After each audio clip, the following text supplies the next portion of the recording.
All right, all right. Hello, welcome everybody. This is our first one, so please forgive us if we have any glitches. I'm sure that we are going to have a few things happen. Who knows? We'll see how it goes. We're going to be having a lot of fun. Thank you guys all for joining us. We did start you all out muted. That's because we don't want a whole lot of background noise. And the way this is going to progress is we're going to be having a lot of different chat sessions. But if you really need to ask a question before I move on, go ahead and jump in, and I will definitely try to answer that for you. But let's go ahead and get started. All right. Hello, friends. My name is Brad Beard. I am the owner and winemaker for Mercury Wine, located in downtown Geyserville, the heart of Alexander Valley and one of the most premier wine growing regions on the planet. What are we doing today? We're going to be tasting some wine, specifically just one of my wines. And today that wine is Albarino. And we're going to be going in with a brief description of where the grape originated from, where it's grown, in its popularity and things like that, and what you would expect from a classic Albarino. And then after we get done talking about the history of the grape, where it's from, we will start going into depth on what I feel about my wine. I'll tell you where it's from. We will be talking about the flavors, the subtleties, nuances, and all those type of things. So right now, but before we get going, does anybody have any questions? Is everybody understanding the Zoom thing okay? Are we doing all right? Awesome. Looks like we're doing great. Fantastic. Let's do it. Let's talk about Albarino. Let's talk about specifically where Albarino is from. Albarino is, I believe, is an indigenous grape to the northwestern regions of Spain and Portugal. In the past, most people believed it came from France, or the Alsace region, or even up into Germany. But with genealogy coming into the mix now, this grape is not known to be a relative of any grape from France, Germany, or the Alsace region. And so that leads me to believe that this was an indigenous grape to Spain. Just because the French monks came down in the 1500s and were making wine out of this doesn't mean that they brought those grapes along with them. So for the rest of this episode, I'm just going to refer to it as a Spanish grape varietal.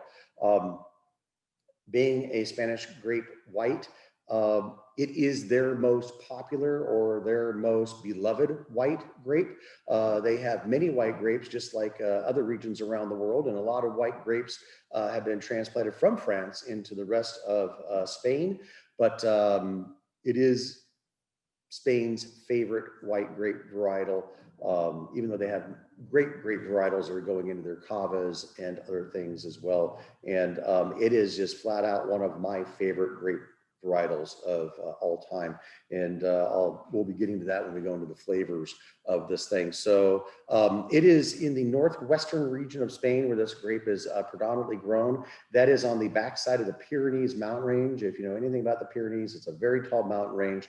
Believe it or not, this area of Galicia was cut off to the rest of Spain. They didn't even have a road really that went through there until the mid 80s. You would have to seafaring your way around or fly over the top because the roads were so treacherous. So it is a very separate area from Spain. And because that mountain range is there, that traps a lot of the moisture. So this is a very green or Celtic looking part of Spain. The Celts did move in there earlier in its history, and then the Frenchies came down there as well. So it's very different than your typical Spanish speaking language down there. Very interesting and very fun, a very seafaring nation. It is, of course, you have a white wine. It's going to go great with seafood. This one specifically is absolutely fantastic. Galicia is the region that it is the main region that it's grown in. Rias Bracis is the most popular planted area, and 90% of the grapes grown in that region are Albarino.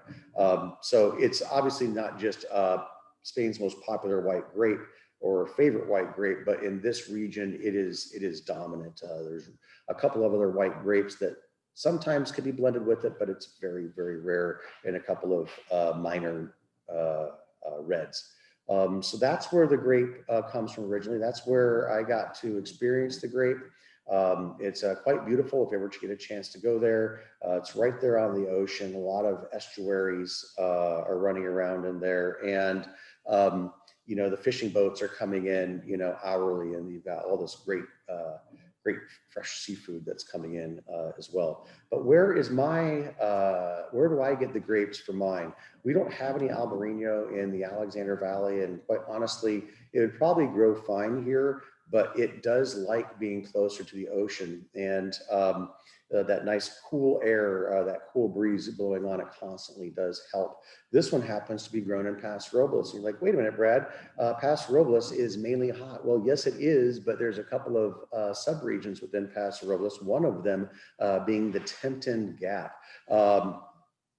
The Tempton Gap it's a gap, it's allowing that cool ocean breeze. So this vineyard is very close to the ocean and right in that gap, so it keeps it nice and cool like it wants to be. The other thing that's going to be really interesting is that salty air is picked up on the grape, and for whatever reason, there's a lot of grapes that are grown right next to the ocean, but you don't pick up a salty or briny character to it, but this one does. So it really is conducive for being next to the ocean, because it really picks up those flavors and adds a nice depth and character and influence. So I don't do a lot of 100% grape varietals, but with this Albarino, I'm gonna stop myself real quick there. So that's basically, I'm all done with everything from Spain. I might bounce back a couple of times, but I'm all done with Spain, and now I'm running over, and I'll be focusing directly with my wine. So this is an Albarino, 100% from Paso Robles, from the Templeton Gap. It is created in stainless steel, which is the standard way. Actually, they produce this wine in Spain. I would say 85% plus of the wine is made in stainless steel, and then actually just aged in stainless steel as well. I do like to put mine into neutral French oak. So we produce it in stainless steel, and we move it into very, very neutral French oak, and it's only for a couple of months. I don't want any oaking flavors to it, but for me, because this is a very high acid wine, that introduction to the French oak is going to, I find it balances those acids, but not covers them up. In this wine, I produced about 150 cases. So not a huge production, but a pretty big production for me, especially for a white. So let's go into talking about the wine and looking at the color and those types of things. And I've got, just real quick, I've got two wines here, both of my Albarinos, and one's been out of the refrigerator for about an hour, and one just came out of the refrigerator. So the wine on my right is right now about 58 degrees, and the wine on my left is at 51 degrees. And that really does make a difference. It makes a difference in all wines, but especially white wine, and kind of a difference on what you want to get out of a white wine. If a wine has beautiful big aromatics like this one does, you want it to be a little bit warmer. If it's an intense Sauvignon Blanc, kind of a one-hit wonder style of Sauvignon Blanc, not mine, of course, but other people's, you can chill that baby down, because you're really not going to miss anything on the aromatic side. So I will get this one going as well. And after all that talking, I'm very parched, so I'm excited to get to taste this wine.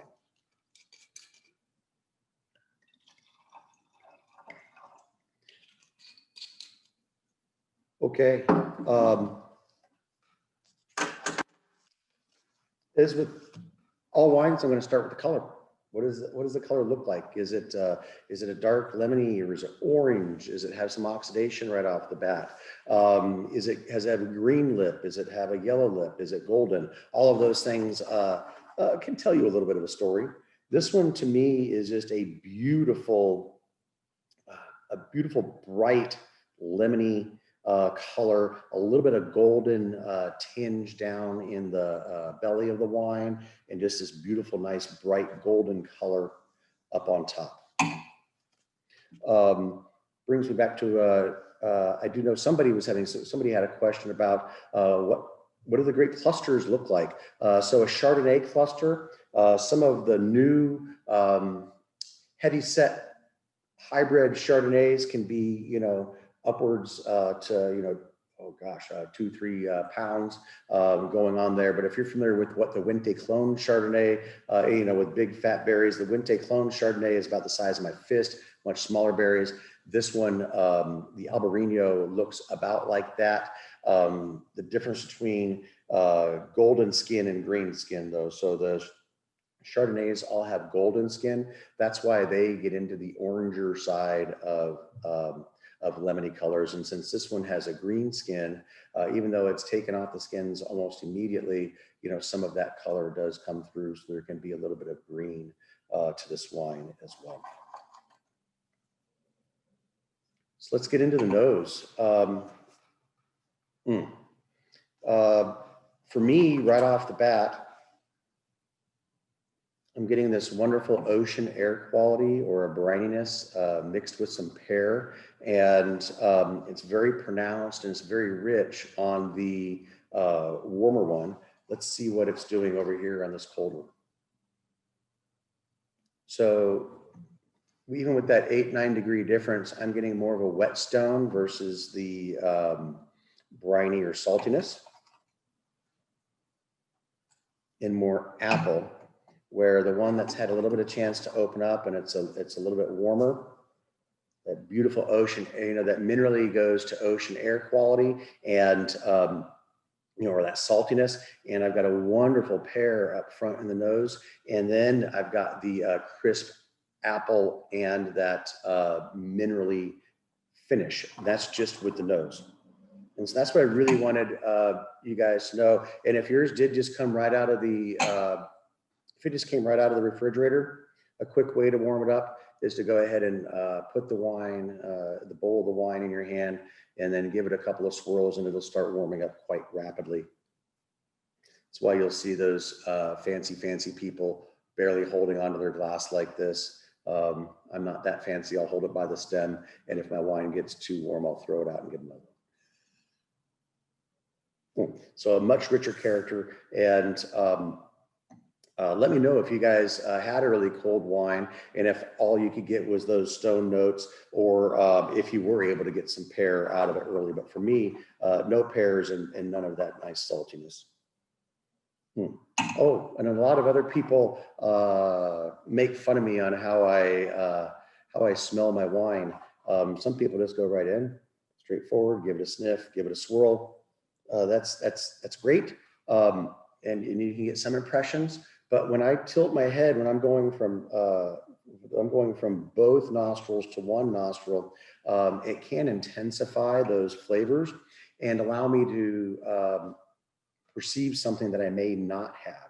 So when I'm in there digging around and I'm tilting my head, just right off the bat, actually just right up front, it goes back to more of those stone flavors, but off the side is where I'm getting all that pear. And also, if you can, as you're breathing through your nose, if you open your mouth a little bit while you're breathing, kind of like, I don't know, never mind, not like anything at all. So if you just open your mouth while you're breathing through your nose, that allows you to pick up some of the retronasal. I typically get most of my retronasal if I have a sip and then I'm speaking afterwards, and then that's coming back around, and I'm picking up all those luxurious flavors, hopefully. And so because it's Albarino, I'm looking for beautiful aromatics. There can be some honey. Sometimes there's some jasmine or honeysuckle in there. For my grapes from Paso Robles, I don't get that, but I have with Spanish Albarinos gotten those flavors.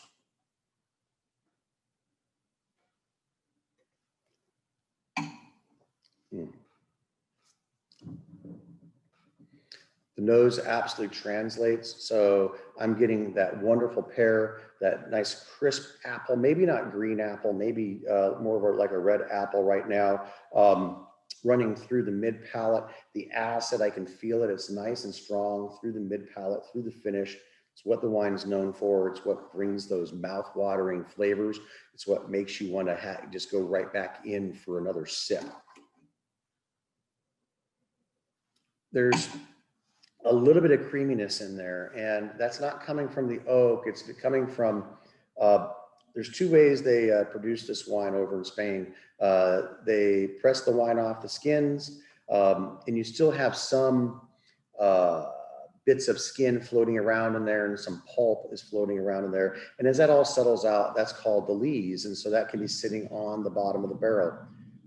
Some winemakers will rack that off, meaning leave that on the bottom, pull the clean top wine off, and then discard that. Or winemakers like myself, I consider those like little flavor crystals.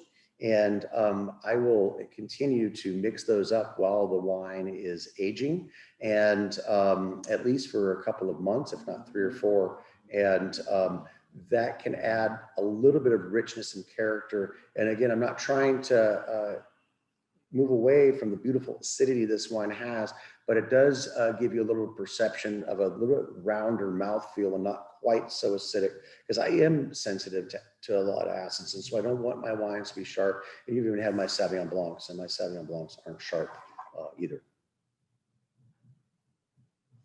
Just that ocean air quality is my favorite part about this grape, because I've never had another white wine that had it, even if it was grown next to the ocean. Oh, it's a nice, luxurious finish. One of those fantastic wines that you can just sit on your patio and enjoy. You don't necessarily have to have any food with it. But the first time I really got to experience Albarino in Spain, we were at a beautiful winery, Gran Pizan, or Bazan, spelled Bazan, but Gran Bazan. A lot of lisping going on over there. Anyway, one of the premier Albarino producers on the planet. And they also own fishing boats. So the fishing boats were coming in, and then we had freshly seared scallops, some beautiful asparagus, just a moment I'm not going to ever forget. And the wonderful briny sweetness of the scallop and this briny pear and apple just go so fantastically together. So these wines were absolutely meant for seafood. But that doesn't mean they can't go other places as well. I love this wine with cheeses, as you know. I love goat milk Gouda. That's where in Spain, they drink, they do a lot of aged goat cheeses versus the super soft goat cheeses that you would find here in the United States.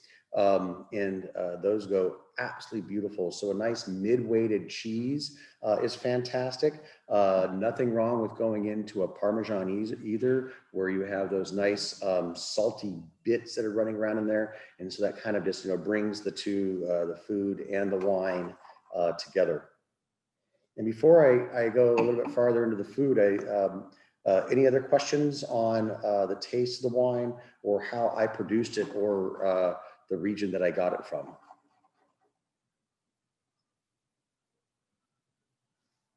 All right, sounds good. I must have covered most of those things. So another thing that I did is I did my spatchcocking turkey video just the other day, and I was pairing the Albarino with that. This is a great wine for Thanksgiving. It went great with the gravy. It went great because I salt my gravy quite heavily, but the turkey's light enough that it didn't overpower the grape as well, and I really truly enjoyed it with it. And then yesterday you saw we had the stuffing and the potatoes, and I went ahead and tried it with that as well, and it was absolutely fantastic. But pretty much any type of seafood, I don't care if it's mussels, shellfish, lobsters, scallops, shrimp, any of those things. More medium-bodied to light white fish, probably.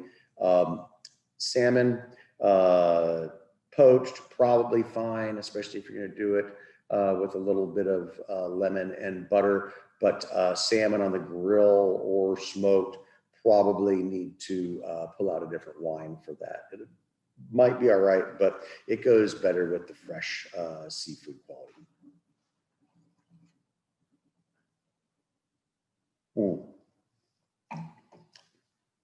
getting back to the cooler wine, I was really tasting through that. Now I want to kind of see what's happening on the mid palate.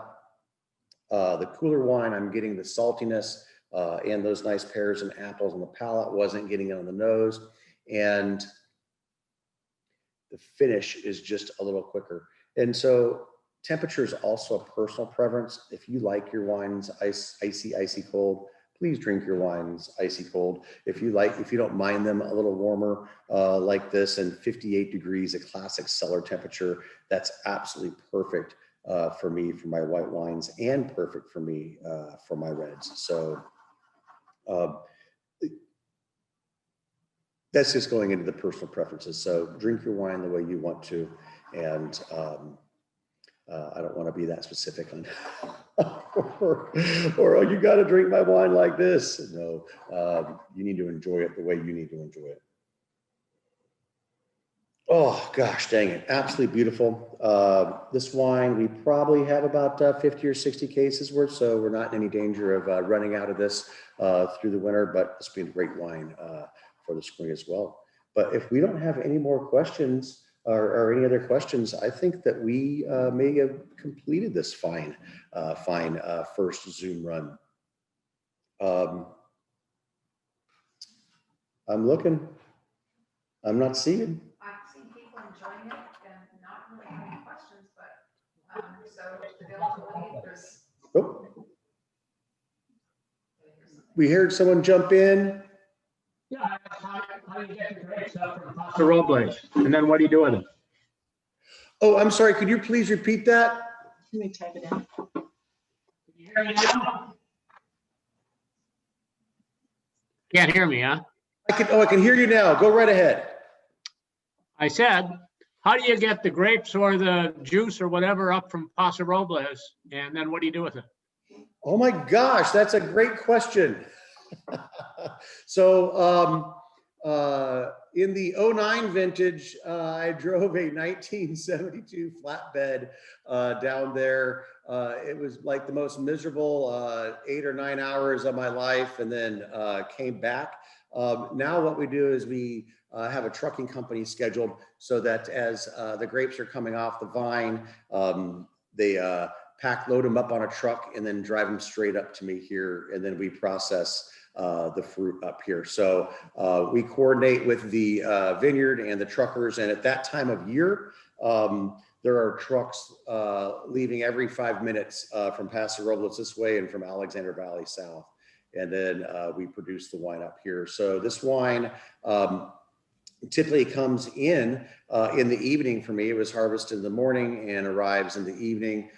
We toss it into the cellar so it remains cold overnight, and then we process the fruit the next morning. And that little bit of delay in processing has never affected the wine, as far as I know. All right, great question, because it is a long way. But I don't have time to drive down there anymore. Brad, do you tell them like what bricks you want it at? Like how do you control what the grapes are going to be like? That is another great question. It is very out of my control since I'm not down there. All of our grapes here in Alexander Valley, I'm in the vineyard weeks before, days before, and then that day. I have to heavily rely on my grape grower down there. And there's two things that are important especially for a white wine. Our bricks, and all the bricks is a measurement of sugar, or what we would consider a percentage of sugar in the grape. Typically, after 22 bricks of sugar, you can start considering grapes becoming ripe. I really like my Albarino between 24 and 24 and a half bricks of sugar. That's going to run me around 13.8 percentage of alcohol to 14.2, sort of depending on how much juice and if there's any raisining going on there. But acid is another huge component, and so we want the acids to be correct. And so I'm relying on the grape grower to harvest the grapes at the bricks of sugar that I've requested and the acid.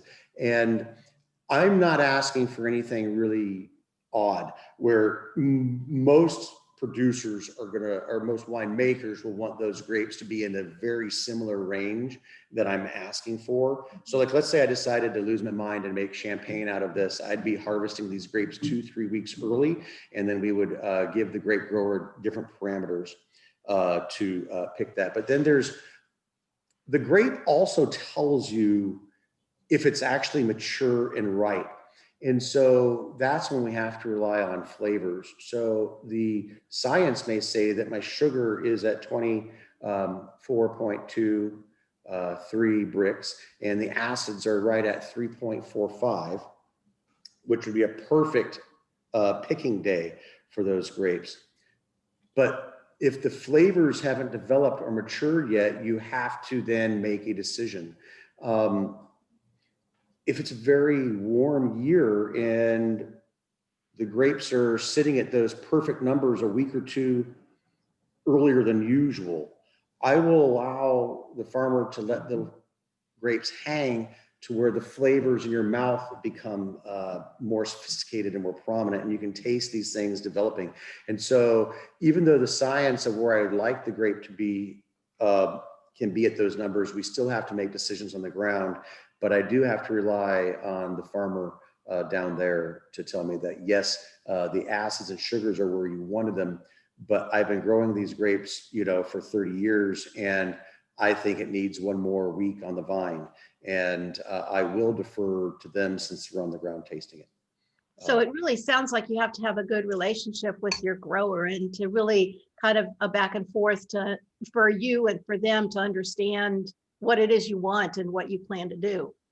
Absolutely, communication is key. And when I set up these things, I'm very, very specific in that. This leads me to another thing: the difference between estate-grown grapes and non-estate grown grapes. The reason why people really wanted estate grown grapes, especially here in California, the 50s, 60s, and 70s, not so much into the 80s, was because the farmer was ready to go on vacation. And if he felt the grapes were ready, he would just harvest them without the winemaker's approval and then send you grapes. And they may be good and they may be bad. And so there wasn't a relationship between the grape grower and the wine producer. What has happened since then is people who farm their grapes properly and use good growing practices and aren't overcropping their vineyards, those people get a higher price per ton or per pound for their grapes. And so what's happened is that if you can produce a higher quality grape, then you can command a higher price. And the farmers are now willing to crop the vineyard properly, drop an overcropped fruit. The farmer is willing to wait a week and a half for the grape to become perfect to harvest it at that point. And if in the contracts that I sign, if the grapes arrive, especially grapes like that arrive, and they are not what we discussed, then there's penalties for the farmer up until where I refuse the grapes, and they have to pay for the grapes to go back or they get thrown on the ground. So we put some benchmark things that they have to accomplish, especially since I'm so far away. Now, all of my grape growing friends here in Alexander Valley, we go out and discuss the grapes, like I said, weekly, daily, and then on the day of harvest, we're out there and making decisions. And we can make decisions on the day of harvest if we feel that the grapes didn't, if we felt the grapes were very close and we assumed that we had this window of 3 or 4 days away, and we get to that window and it ended up getting really foggy and it was a little too cold and we didn't quite get to the ripening that I discussed, we have the men out there, I then can become flexible along with them, where we may just harvest the sunny side of, because believe it or not, on the plant, you can have a sunny side and a cold side, obviously with the direction of sun, and you can have grapes on one side be a little riper or a little less ripe. And so we may decide at the moment that morning in the vineyard that we will only pick one side of the grapes so that I get the grapes that I exactly want. And then they charge me appropriately for having the best grapes that I can get. And that those are personal relationships. And I'm just very lucky that a lot of farmers have come to me because they've tasted my wines and they love the way I produce my wine. And let's say that they sell a majority of their grapes to a large producer, and they may have, you know, their cab mixed in with another 100,000 gallons of somebody else's Cabernet, and they really can't enjoy what's coming from their vineyard. I've got many of my producers save me 2, 3, 4 tons of their grapes so that when I produce them, they can then have a wine on their table that came from exclusively their vineyards. And it's nice for them, and it works out really good for me because I'm getting those same high quality grapes. Well, this has been fantastic. I do really appreciate everybody spending some time with me here on our maiden voyage of our Zoom. What's really neat about this is that now we're going to be going through all of my wines this way. And if you have time, you can join me and ask the questions. But if you don't, this is going to be posted up to YouTube and Facebook, so you can watch these things at your leisure. If you forgot all those wonderful things I talked about, you can, you know, when you open this wine in a month or so, you can always pop back onto YouTube and watch it again. But thank you all very much. And if you have friends that are wine geeks and want to learn a little bit more about wine, hopefully I gave some good in-depth wine geeky knowledge of this as well. But thank you guys all so much, and we'll see you next Saturday.